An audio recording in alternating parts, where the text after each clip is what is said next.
अगर आपको अपने चेस्ट फैट से छुटकारा पाना है, इस वीडियो को एंड तक देख लेना। मैं बहुत सारी वीडियोस ऑलरेडी बना चुका हूं इसी टॉपिक पे, फिर भी थोड़ी सी क्लैरिटी रह जाती है। हर वीडियो में मुझे खुद को सीखने को मिलता है कि यार मैंने ये वाला अपना एक्सपीरियंस मिस कर दिया जो मैंने खुद के साथ फेस किया था जब मैं 107 किलो का था। बड़े बड़े मैन बूब्स थे, लोग बुली करते थे। मेरी एक फर्स्ट क्रश ने मुझे ये बोल दिया था कि तेरे तो मुझसे भी बड़े हैं। And then one fine day I got an opportunity to talk to you guys। पर अब टेंशन सारी खत्म हो चुकी है। अगर आप एक 15-16 साल के बच्चे हो या इवन 40-45 इयर्स के एक आदमी हो, किसी को भी ये प्रॉब्लम हो सकती है because this problem is not age related. ये प्रॉब्लम का असली कॉज क्या है, रूट कॉज, आज मैं वहां पे घुसने की कोशिश करूंगा। इस वीडियो के अंदर मेरा मोटिव ये रहेगा कि ये आखिरी वीडियो हो चेस्ट फैट के ऊपर, तो ये ध्यान से देखना। अगर ये फिर भी थोड़ी सी इनकम्प्लीट रह जाती है, आपको क्लैरिटी नहीं होती है, please give your feedback in the comment box. That's what gives me inputs. आप मुझे जो बताओगे मुझे पता चलेगा यार मैंने ये मिस कर दिया होगा, बताना, तभी बंदे को समझ नहीं आया। क्योंकि मेरा मोटिव ये वीडियो बनाने का है ही क्या कि अगर कोई बंदा, जब मैं फील करता था ना कि काश कोई बंदा होता जो मुझे गाइड कर पाता और सिर्फ इतना बोल देता कि यार ये सही हो जाएगी, दिक्कत कोई दिक्कत की बात नहीं है, सही हो जाएगी, तो बस ये कर ले, तू बस ये कर ले। मैं करने को सब तैयार हूं, मुझे बस डायरेक्शन चाहिए, बस ये कर ले। आज भी वही चाहिए अगर मैं अपने गोल्स के हिसाब से देखूं। और हर एक इंसान को यही चाहिए होता है कि उसे कोई बंदा चीट करे बिना एक सही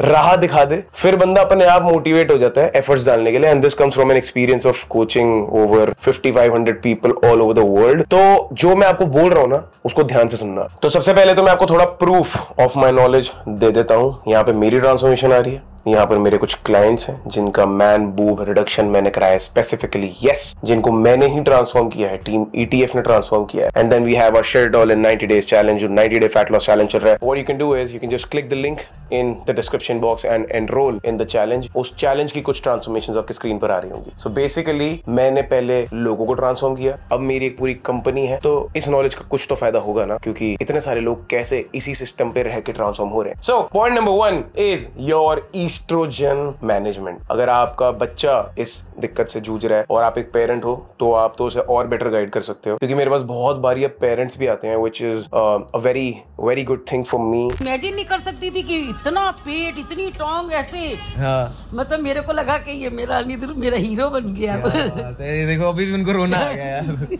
ये है भाई, ये असली प्यार है। मैं भी बेटा, मेरे को भी तू पतला कर। नहीं आप बिल्कुल। इट मेक्स मी हैप्पी कि एक पेरेंट जैसे दर्जे पे जो इंसान है वो मुझ जैसे 26 साल के नौजवान पे ट्रस्ट कर रहे हैं। So that credibility is there in the market. So estrogen सबसे खराब चीज है when it comes to getting rid of your puffiness. आपकी बॉडी में जो पफीनेस है और जो आपका चेस्ट फैट है ना, वो ईस्ट्रोजन रिलेटेड मैक्सिमम है। अब यहाँ पे क्या करोगे आप, ओ ईस्ट्रोजन दिक्कत है, एंटी ईस्ट्रोजन ड्रग ढूंढते हो। नहीं, एंटी ईस्ट्रोजन ड्रग खाओगे तो आपका ईस्ट्रोजन का जो नॉर्मल रेंज है उससे भी नीचे नहीं जाना चाहिए, क्योंकि ईस्ट्रोजन के भी बेनिफिट्स आपके जॉइंट हेल्थ के लिए वो अच्छा है। और आपके यहाँ पे जितने भी बेनिफिट्स मैं यहाँ पे लिख दूंगा और जो रेंज है डोसेज की वो भी लिख दूंगा। So get your estradiol test done first, ठीक है, वो एक फर्स्ट मार्कर है। अगर वो खराब है तो फिर हम ईस्ट्रोजन का टेस्ट नहीं कराएंगे, क्योंकि एस्ट्राडायोल ही खराब है तो ईस्ट्रोजन तो खराब हो गई। अगर ईस्ट्रोजन भी आप करा लेते हो, थोड़ा महंगा होता है, then you have a lot of clarity. But blood test करवाने से पहले 12 से 16 हफ्ते अपने ईस्ट्रोजन को कम करने पे ही फोकस करो थ्रू योर लाइफस्टाइल। क्योंकि अगर आपकी बॉडी में पफीनेस है तो 99% चांसेस हैं कि वो ईस्ट्रोजन रिलेटेड ही है। तो कोई नुकसान नहीं होगा अगर आप ईस्ट्रोजन को कम करने पे फोकस करोगे through your lifestyle without the usage of medicine. आपका फायदा ही होगा। तो ईस्ट्रोजन किससे बढ़ता है? स्ट्रेस। आप जितना स्ट्रेस लोगे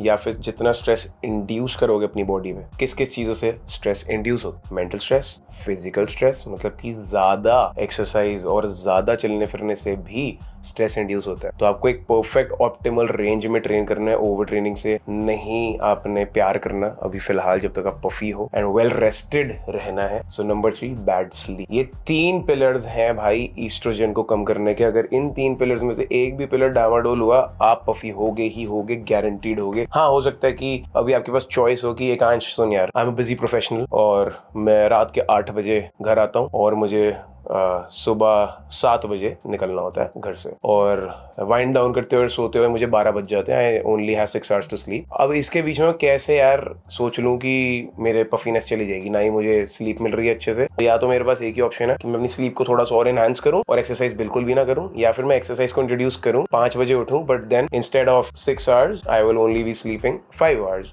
तो मेरी 1 घंटा और कम हो जाएगी नींद।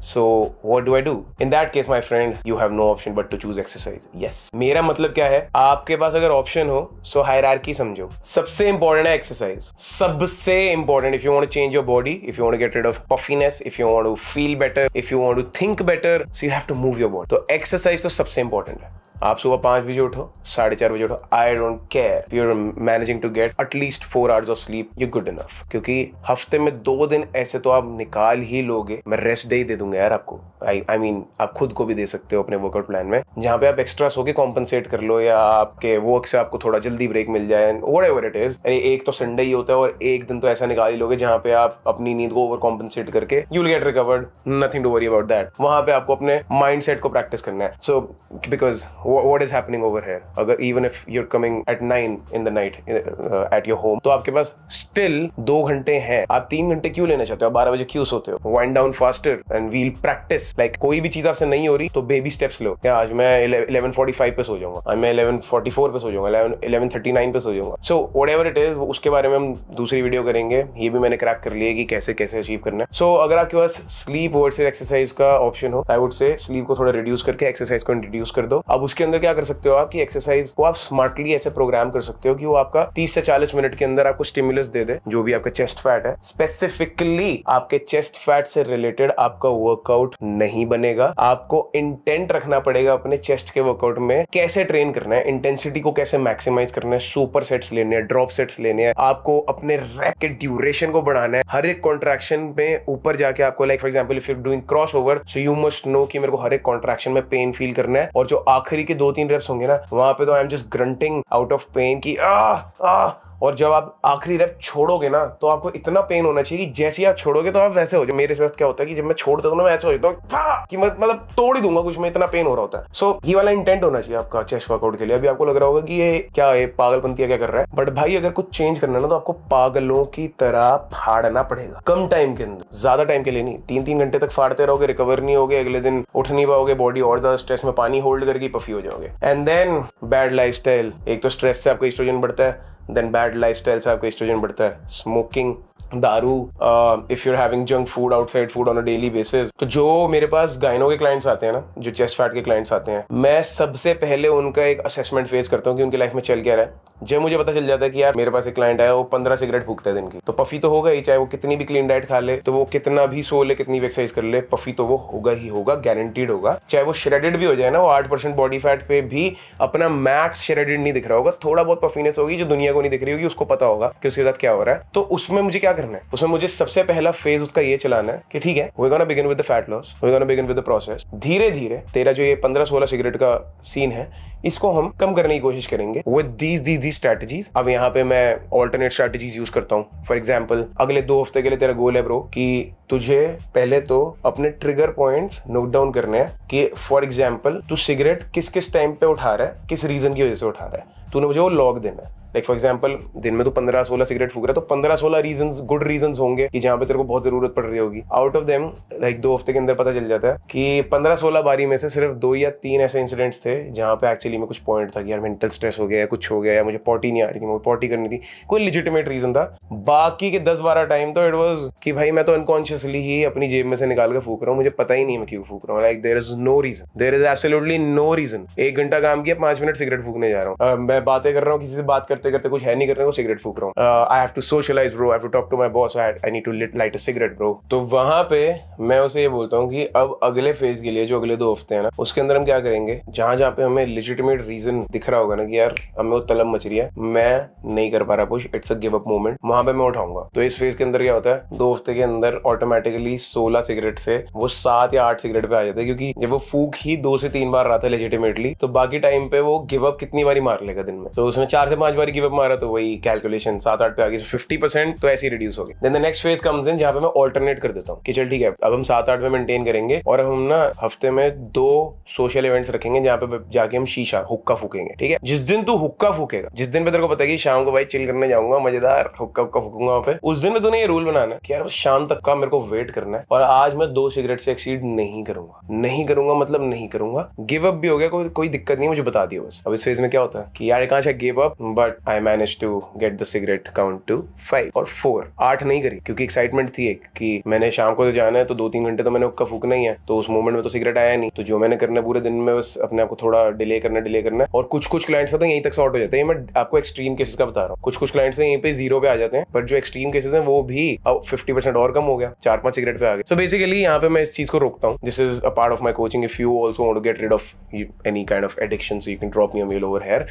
बट द पॉइंट इज कि smoking directly increases your oestrogen because directly increases your cortisol levels, stress levels. जैसे ही स्ट्रेस लेवल्स इंक्रीज होंगे क्या होगा, आपका ईस्ट्रोजन बढ़ेगा, आप पफी दिखोगे। So puffy body is just a by product of stress, ये ध्यान रखना। And number 3 that elevates your puffiness and oestrogen in your body is your bad food habit. कि आप रोज ही प्रोसेस्ड खाना खा रहे हो, काम का एक्सक्यूज दे रहे हो, सोशल रिस्पॉन्सिबिलिटीज का एक्सक्यूज दे रहे हो। एंड आपको अगर ये तरीका भी दे दिया जाए कि यार आप ये रेसिपीज ले लो, हेल्दी रेसिपीज ले लो, अगर फॉर एग्जांपल बटर चिकन खाने का मन कर रहा है आपका, बटर चिकन विदाउट बटर बना लो आप, ये मेरी रेसिपी देख लो आप, मेरी रेसिपी बुक ले लो, इसके अंदर 60 रेसिपीज हैं, इसमें से बना लो। आपको ब्राउनी खाने का मन कर रहा है, ये लो यार हाई प्रोटीन ब्राउनी बना के खा लो, एकदम सेम टेस्ट आएगा, बना के खा लो। फिर भी नहीं खा रहे आप और बाहर का खा रहे हो, तो क्या हो रहा है, बाहर के खाने में आपको H. पाइलोरी नाम का गंदा बैक्टीरिया मिलेगा जो आपको स्टमक कैंसर भी दे सकता है लॉन्गर रन में। आपको गंदे ऑयल्स मिलेंगे जो रीयूज्ड हैं, बार बार सेम ऑयल में खाना बनाया जा रहा है, दैट इज ऑल्सो कैंसरस। अगर वो कैंसरस है, क्यों कैंसरस? क्योंकि वो बॉडी में जाके फ्री रेडिकल्स रिलीज करता है, आपका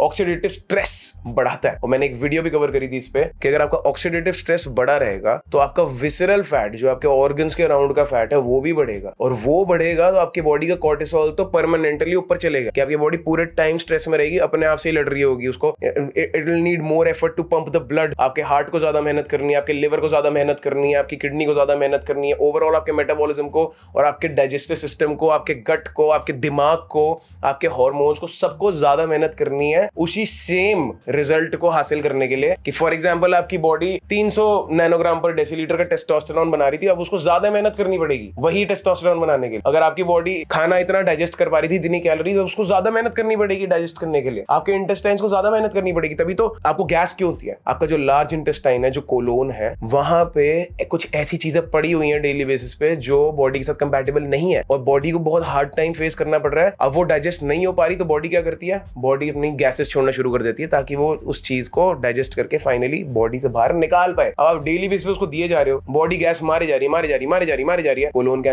कैंसर नहीं होगा तो क्या होगा, puffiness is just a symptom. You need to stop here and clean your eating habits guys. Yes, तो अब इस वीडियो को यहीं पे खत्म करते हैं। इस वीडियो में आपको ईस्ट्रोजन का टेक अवे मैंने दिया। आप मेरे से और डाउट्स पूछो कि क्या आपको और जानना है। मैं आपको एक्सरसाइज के बारे में बताया, ईस्ट्रोजन को कैसे कंट्रोल करना है उसके बारे में बताया। ये चीज आप करके देखो यार, ये जो स्टेप्स मैंने आपको बताए हैं, with in 3 to 4 weeks you will start to feel more sharper, faster, stronger and fresher. I'll see you in my next video guys. Until then stay safe। और मेरा मोटिव यही रहेगा कि भाई कुछ तो उखाड़ के जाना है इस दुनिया में, अपने जैसे बाय प्रोडक्ट्स बना के जाने हैं और मेरे जैसी दिक्कत किसी को फेस करने को ना मिले। क्योंकि जो मैंने रास्ता बनाया है वो रास्ता आप लोगों के लिए बनाया है, अपने लिए बनाया था, बट मैं वो रास्ते से आप लोगों को लाना चाहता हूँ कि भाई ये रास्ता है, आ जाओ, कोई दिक्कत नहीं है, सब सॉल्व हो जाएगा। तो ध्यान रखो, बाय गाइस।